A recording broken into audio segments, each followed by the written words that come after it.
여러분 반갑습니다. 성경대로를 시작합니다. 지난 시간에 이어서 유대민족들이 애굽에서 출애굽을 해서 가나안 땅으로 들어가는 과정, 이 과정이 가장 명확한 새 언약의 복음의 그림자와 모형이다, 이렇게 말씀을 드렸는데요. 예수님은 이 땅에 오실 때 어린 양으로 오셨어요. 6월절 어린 양으로.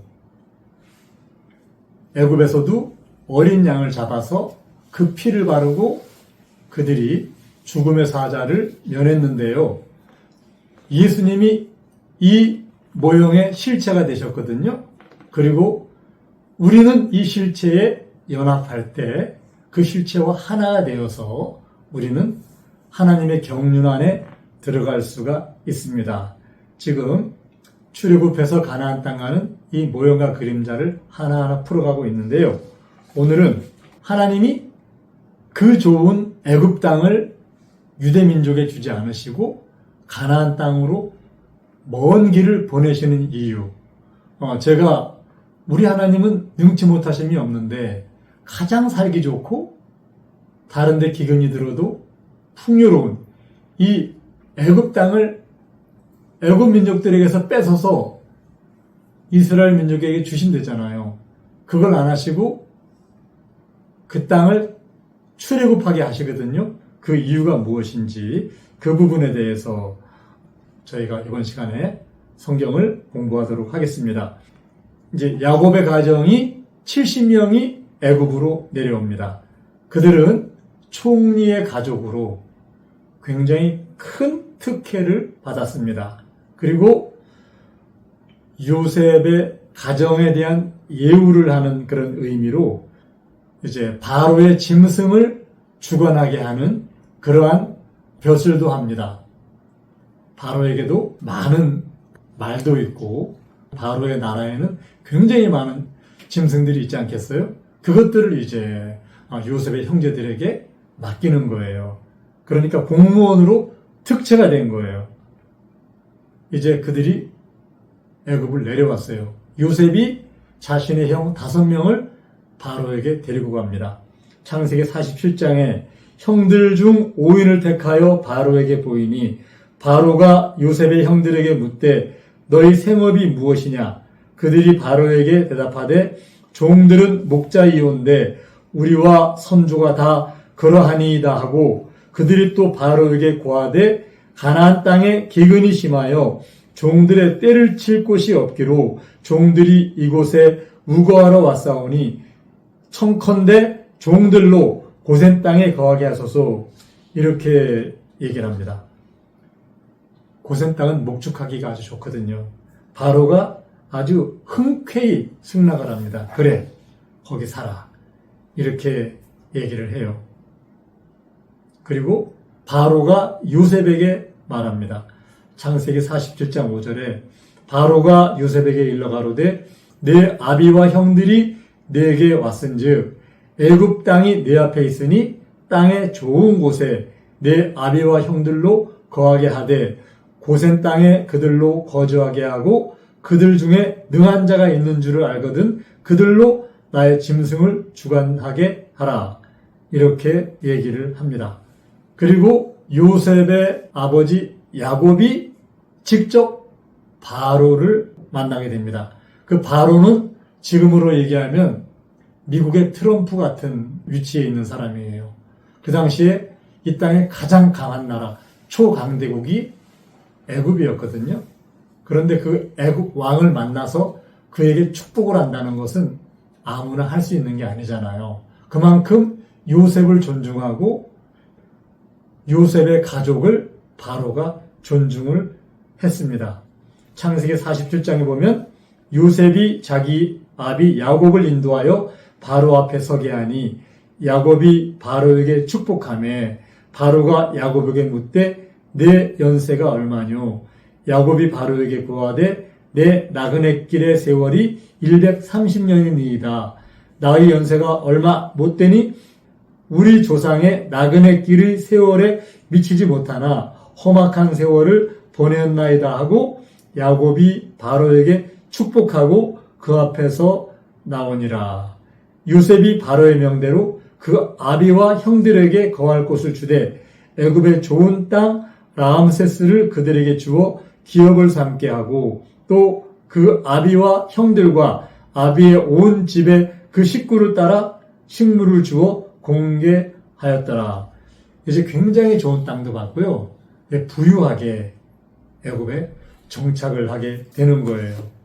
그런데 아무리 좋은 땅에서 산다 하더라도 하나님은 자신의 선민들이 사단 마귀가 통치하는 죄와 사망의 땅 애굽에서 사는 것을 원치 않으셨어요.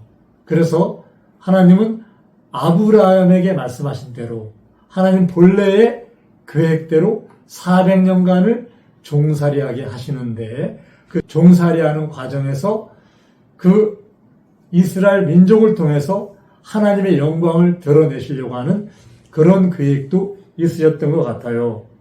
그래서 애굽 땅은 영적인 현실로는 아담의 범죄 이후 모든 사람이 죄와 사망의 종으로 살아가는 세상 신이 지배하는 그런 땅이거든요.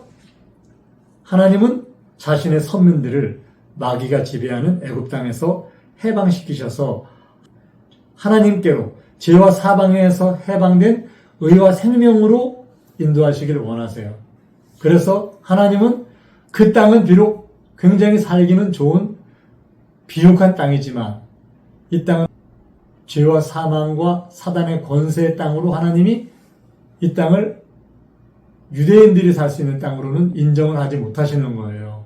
그래서 사람이 보기에는 너무 좋은, 살기 좋은 애굽이지만 하나님의 눈에는 영적으로 그곳에는 나와야 되는 땅, 출애굽해야 되는 땅인 거예요. 하나님은 요셉 이후에 왕이 바뀌었는데 후대의 왕들에게도 지금까지 이스라엘 민족이 자기들이 기근으로 죽을 수밖에 없는 것을 해결해주고 살려준 그런 엄청난 민족이잖아요. 그 요셉 총리. 그러면 시간이 가더라도 후대의 왕들이 그 고마움을 생각하고 그 공을 생각해서라도 한마디로 공신이잖아요. 함부로 할 수 없지 않습니까? 그런데 하나님은 후대의 왕 시대에 유대 민족을 평안하게 살게 하실 수도 있었지만 그들을 이제 노예로 전락시키도록 하나님이 허락하십니다. 그래서 이제 이스라엘 민족들은 그 후대 왕 시절에 노예가 되고 말았어요. 그리고 심히 괴롭힙니다. 나중에는 심지어 아들을 낳으면 아들을 죽일 수밖에 없는 이러한 고난의 처절한 삶을 살아갈 수밖에 없는 이런 상황까지 만드십니다. 이제 이들이 하나님께 부르짖습니다. 이제 살려달라고 하나님을 찾습니다. 출애굽기 2장 23절에 여러 해 후에 애굽 왕은 죽었고 이스라엘 자손은 고역으로 인하여 탄식하며 부르짖으니 그 고역으로 인하여 부르짖는 소리가 하나님께 상달한지라.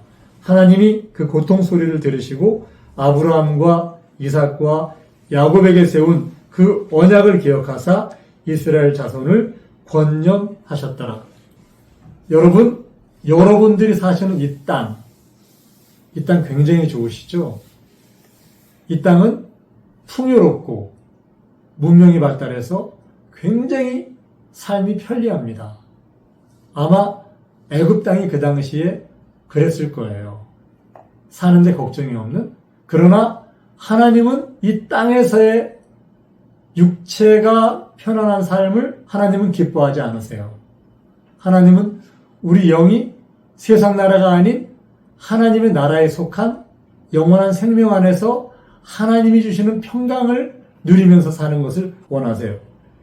그래서 이제 유대민족이 400년간 종살이를 하고 430년이 마치는 그날에 애굽을 나오게 되거든요. 창세기 15장 13절에 보면 야훼께서 아브라함에게 이르시되 너는 정령히 알라. 내 자손이 이방에서 계기되어 그들을 섬기겠고 그들은 400년 동안 내 자손을 괴롭게 하리니. 그러니까 400년이 종살이한다고 성경에 나와 있잖아요. 출애굽기 12장 40절에 보면 430년이 마치는 그날에 야훼의 군대가 다 애굽 땅에서 나왔음즉 이렇게 돼 있어요. 하나님은 이렇게 시간까지 정확하게 430년을 마치신 것을 알 수가 있어요. 이제 하나님이 이 민족들을 죄와 사망과 사단이 지배하는 이 땅에서 탈출을 시키십니다. 우리도 마찬가지예요. 우리도 이 땅에 살지만 이들은 출애굽을 했듯이 우리는 세상에 속한 삶에서 출세상을 해야 돼요. 그래서 세상을 십자가에 못 박는 그런 믿음 안에 들어갈 때 세상을 나오는 구별된 삶을 사는 그런 사람들을 갖다가 우리는 교회 이렇게 얘기를 하지 않습니까? 이제 하나님은 거기서 나오라고 하듯이 우리도 이 땅을 너무 좋아하지 말고 육신에 속한 삶을 좋아하지 말고 하나님께 속한 삶을 사는 그런 믿음의 자세를 가져야 된다고 생각을 합니다. 계시록 18장 4절에 보면요. 또 내가 들으니 하늘로서 다른 음성이 나서 가로되 내 백성아 거기서 나와 그의 죄에 참여하지 말고 그의 받을 재앙들을 받지 말라. 고린도후서 6장 17절에 보면요. 그러므로 주께서 말씀하시기를 너희는 저희 중에서 나와서 따로 있고 부정한 것을 만지지 말라. 내가 너희를 영접하여 너희에게 아버지가 되고 너희는 내게 자녀가 되리라. 이렇게 말씀을 하세요. 그래서 이제 우리도 애굽이 사망의 땅이라서 이스라엘 민족이 출애굽을 했듯이 우리도 이 땅에 살지만 우리에게 이 출애굽이 알려주는 영적인 의미는 세상에 속한 삶을 살지 말고 세상에 있지만 출세상한 믿음의 하나님의 그 나라에 속한 의로운 삶을 살라는 것 우리 늘 기억을 해야 되겠습니다.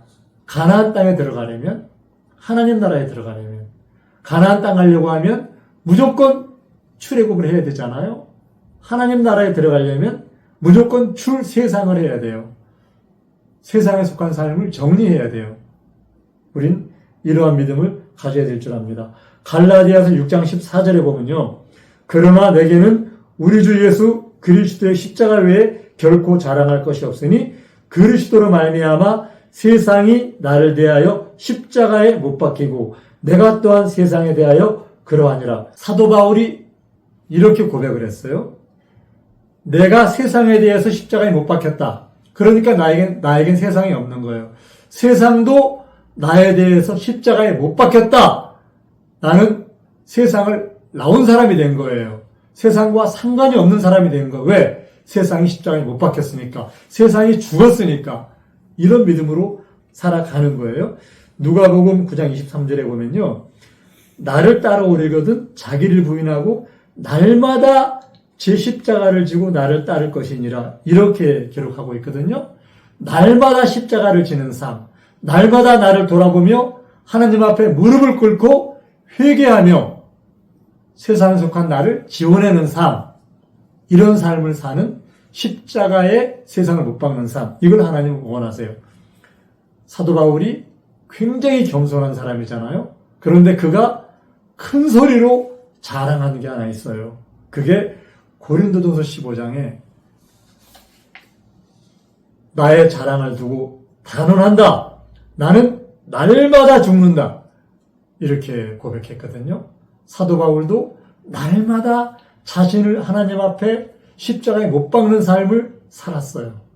우리 모두 이게 바로 하나님 앞에 가는 출세상하는 가나안을 가는 이스라엘 민족들이 출애굽을 했듯이 하나님 나라를 향해 달려가는 우리들은 세상에서 나와야 됨을 이 그림자를 통해서 보여주시는데 여러분 모두가 세상을 나와서 하나님 안에 거하시는 그런 분들이 되시기를 예수님의 이름으로 부탁을 드립니다.